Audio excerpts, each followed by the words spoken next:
لعنة جارية دائمة باقية مستقلا إلى يوم القيامة اللهم ارزقنا زيارة الحسين قبل الموت وشفاعة الحسين بعد الموت أما بعد فقد قال رسول الله صلی اللہ علیہ وآلہ وسلم یا علی حبک ایمان وبغضک کفر و نفاق صلوات محمد اور ہمارے اور آپ کی 11ویں امام کی شہادت کی تاریخ بھی ہے.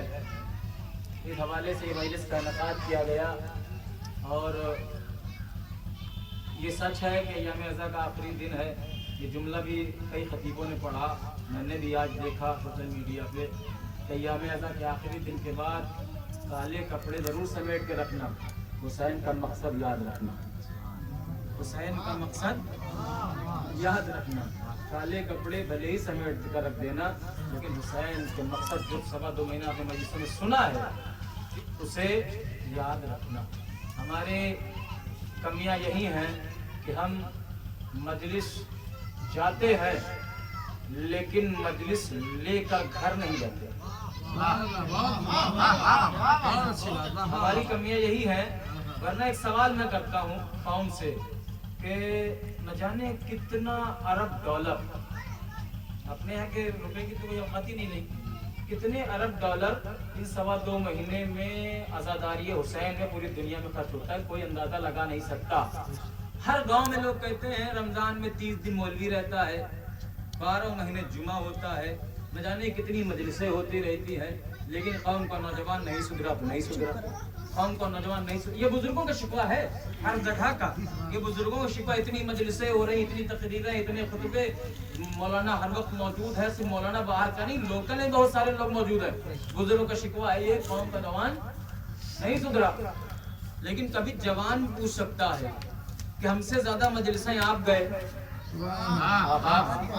ہم سے زیادہ تقریریں آپ نے سنی, تو اگر جوان بگڑا ہوا ہے تو بزرگ کہاں سدھرے ہوئے ہیں؟ اپنی اپنی جگہ پہ سب میں کمیاں ہیں. تو پھر چلیے ہم بزرگوں کو نہیں کہتے ہیں, انہوں نے ایک وقت گزارا ہے, وہ اپنی اصلاح خود کر لیں گے. تو نوجوانوں کو کہتے ہوئے کہتے ہیں کہ نوجوان کیوں نہیں سدھرتے اتنی مجلسیں سننے کے بعد؟ تب وجہ یہ ہے کہ ہم نے اپنے بچوں کو مجلس میں جانا تو سکھایا لیکن مجلس کو گھر لانا نہیں سکھایا. ہم نے دیکھا کہ ماں باپ ہماری انگلی پکڑ کے مجھے عزا خانے میں لے جاتے تھے 5 سال 10 سال, اس کے بعد ہماری عادت پڑ گئی کہ ہمیں مجلس میں جانا چاہیے, ماتم کرنا چاہیے, فرش میں بیٹھنا چاہیے, اور سب سے ضروری چیز تبرک لینا چاہیے. سب سے ضروری چیز تبرک لینا چاہیے. تو آخر ہم اتنی مجلسیں سننے کے بعد مجلس سے باہر نکلنے کے بعد یہ تو کہتے ہیں مولانا نے بڑا تگڑا پڑھا, لیکن یہ نہیں بتا پاتے کیا پڑھا, لیکن یہ نہیں بتا پاتے کیا پڑھا. یہ تو نہیں معلوم کیا پڑھا لیکن اچھا پڑھا. اور جس کو نہیں پتا رہتا کہ کیا پڑھا وہی تبصرہ کرتا ہے, سب سے زیادہ تبصرہ وہی کرتا ہے جس کو پتہ ہی نہیں کہ پڑھا کیا گیا. تو اب کیا ہوا, یہ نوجوان مجلس میں آتے ہیں, سنتے ہیں, نہ جانے کتنی مجلسیں کر رہے, کتنے جلوس انجمنوں کی شکل میں جا رہے, تو پھر اپنے زندگی میں بدلاؤ کیوں نہیں لا رہے؟ کیونکہ ہمارے والدین نے, ہمارے بزرگوں نے مجلس جانے والے سے جب پلٹ کے آیا تو یہ نہیں پوچھا کہ کیا پڑھا, بلکہ یہ پوچھا کیا بٹا. یہ تو پوچھا کہ کیا بٹا یا کیا بٹے گا, یہ نہیں پوچھا کہ کیا پڑھا کیا سنا. یہ فرق ہوا. اور میں اس عنوان کی طرف نہیں جانا چاہتا. بہت ساری باتیں ہیں مجلس میں باتیں نہیں ہو سکتی. پہلی بار جب خطیب کہیں جاتا ہے تو سوچتا یہ بھی پڑھ دوں وہ بھی پڑھ دوں. نہیں ایسی بات نہیں ہے. ایام عزا کا آخری دن ضرور ہے لیکن وقت میں بات ختم ہو جائے گی. ماشاءاللہ آپ جتنا بھی سنے مجھے ایسا لگنا چاہیے کہ بات پہنچ رہی ہے. بزرگوں نے مجھ سے بڑے بڑے خطیبوں کو سنا ہے, تو علماء کی موجودگی میں زبان کھولنے کا موقع ملا ہے, ان کا بھی لحاظ رکھتے ہوئے باتیں آپ کے سامنے پیش کی جائیں گی. کہ رسول نے ارشاد فرمایا کہ علی تمہاری محبت ایمان ہے, تمہاری نفرت عداوت کفر اور نفاق دونوں ہے. یہ ایک بات رکھی رسول خدا نے. بہت ساری حدیثیں اس مفہوم سے ملتی جلتی ہیں. سوال ہے کہ ہم جو جلوسوں میں مجلسوں میں یا علی یا حسین کر رہے ہیں جو ہماری پہچان ہے, اس کے علاوہ ہماری پہچان کوئی ہے؟ اگر ہم زبان پہ یا علی یا ذکر کربلا یا ذکر اہل بیت نہ کرتے